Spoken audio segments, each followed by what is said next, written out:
ঢোলাহাটের ঘটনায় দ্বিতীয় ময়নাতদন্তের নির্দেশ এই মুহূর্তে যে খবর পাওয়া যাচ্ছে, বিচারপতি অমৃতা সিনহা তিনি দ্বিতীয়বার ময়নাতদন্তের নির্দেশ দিয়েছেন। ঢোলাহাটে যে ঘটনা ঘটেছিল আমরা জানি প্রত্যেকেই যে এক যুবককে চোর সন্দেহে পুলিশ ধরে নিয়ে আসে এবং অভিযোগ যে থানায় ওই যুবককে বেধড়ক মারা হয় বলে অভিযোগ এবং পুলিশি মারেই মৃত্যু হয় ওই যুবকের, এমনটাই কিন্তু তার পরিবারের পক্ষ থেকে অভিযোগ করা হয়েছিল। এবং এই ঘটনা কলকাতা হাইকোর্টে বিচারপতি অমৃতা সিনহার এজলাসে উঠলে ঘটনার দ্বিতীয় ময়নাতদন্তের নির্দেশ দিয়েছেন তিনি। আর কি বললেন শুনবো আমাদের প্রতিনিধি পীযূষ কান্তি নাগের কাছ থেকে। পীযূষ, ঠিক কি বললেন এক্ষেত্রে, কি নির্দেশ দিলেন বিচারপতি অমৃতা সিনহা? দেখো, ঢোলারঘাটের ঘটনায় দ্বিতীয় ময়নাতদন্তের নির্দেশ দিলেন বিচারপতি অমৃতা সিনহা। ময়নাতদন্তের সময় একজন জুডিশিয়াল ম্যাজিস্ট্রেটকে উপস্থিত থাকতে হবে। পাশাপাশি ময়নাতদন্তের সময় ময়নাতদন্তের সময় যে ভিডিওগ্রাফি করতে হবে, ভিসেরা বা ফরেন্সিক পরীক্ষার জন্য হায়দ্রাবাদে পাঠাতে হবে। পাশাপাশি বিচারপতি এই রায় দিতে গিয়ে মন্তব্য করেছেন, স্বচ্ছ এবং নিরপেক্ষ তদন্ত, বিচারের স্বার্থে এক্ষুনি সমস্ত তথ্য প্রমাণ সংগ্রহ করতে হবে। বিচারপতির নির্দেশ, সুন্দরবনের পুলিশ সুপার সমস্ত সাক্ষীদের এবং পরিবারের সদস্যদের নিরাপত্তা সুনিশ্চিত করবেন যেন তাদের হুমকি দেওয়া না হয়। ওই থানার আইসি মানস চট্টোপাধ্যায়কে এই তদন্তে থেকে অংশগ্রহণ করা যাবে না, তাকে এই তদন্ত থেকে সরিয়ে দিতে হবে। একজন চিকিৎসকের উপস্থিতিতে ময়নাতদন্ত হয়েছে। ময়নাতদন্তের সময় যে পরিবারের কেউ উপস্থিত ছিলেন না সেই ধর্মে কোনো প্রমাণ নেই। ম্যাজিস্ট্রেট যে উপস্থিত ছিলেন না সেই তারও কোনো প্রমাণ নেই, এমনটাই মন্তব্য বিচারপতি অমৃতা সিনহা। রাজ্য তরফ থেকে আইনজীবী ঢোলারঘাটের ময়নাতদন্তের যে রিপোর্ট তা এদিন আদালতে পেশ করে।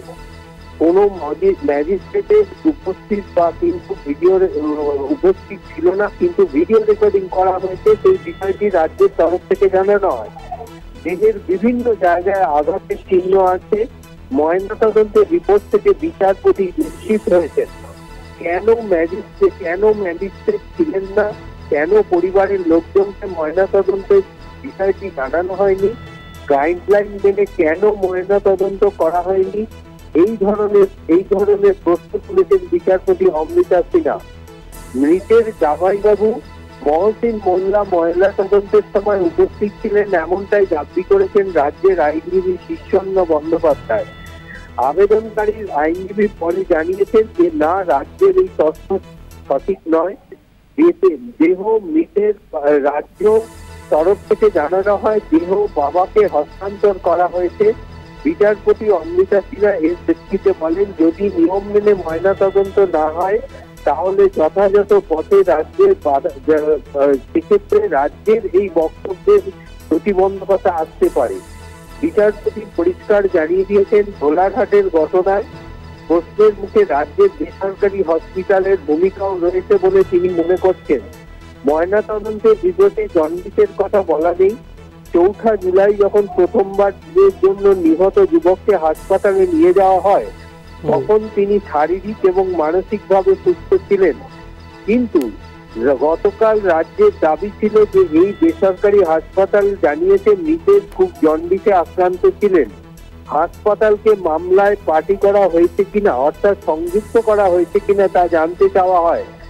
যদিও পরিবারের আইনজীবীর পক্ষ থেকে জানানো হয় যেদিন ওই যুবক হাসপাতালে মারা গেছে সেদিন পর্যন্ত ঢোলারঘাট থানার আইসি তাদের সঙ্গে মধ্যস্থতা করতে এসেছিলেন।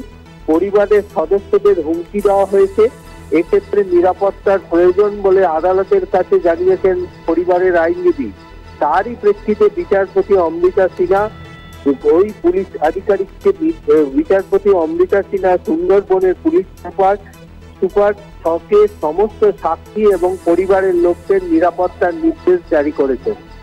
রীতি। বেশ, অনেক ধন্যবাদ পীযূষ। কথা বলছিলাম প্রতিনিধি পীযূষ কান্তি নাগের সঙ্গে। পীযূষ যেমনটা জানালো যে ঢোলাহাট কাণ্ডের দ্বিতীয়বার ময়নাতদন্তের নির্দেশ দেওয়া হয়েছে এবং ভিডিওগ্রাফি করতে হবে এমন নির্দেশও দেওয়া হয়েছে। পরিবারের সদস্যদের নিরাপত্তা সুনিশ্চিত করতে হবে এমন নির্দেশও দেওয়া হয়েছে। সেক্ষেত্রে তাদেরকে নিরাপত্তা দিতে বলা হয়েছে। সুন্দরবন জেলার পুলিশ সুপারকে নির্দেশ দিয়েছেন কলকাতা হাইকোর্টের বিচারপতি অমৃতা সিনহা। মামলাকারীদের উপস্থিতিতেই ময়নাতদন্ত করতে হবে এমনটাও নির্দেশ দেওয়া হয়েছে। পাশাপাশি বেসরকারি হাসপাতালের যে ভূমিকা, সেই ভূমিকা নিয়েও প্রশ্ন উঠেছে। আজকে যে শুনানি ছিল এই ঢোলাহাট কাণ্ডের মামলার, সেই শুনানিতে ঢোলাহাট কাণ্ডে মৃত যুবকের দ্বিতীয়বার ময়নাতদন্ত করতে হবে দেহের, এবং এই ময়নাতদন্ত পরিবারের সদস্যদের উপস্থিতিতে করতে হবে, পাশাপাশি ভিডিওগ্রাফি করতে হবে এমন নির্দেশও দেওয়া হয়েছে।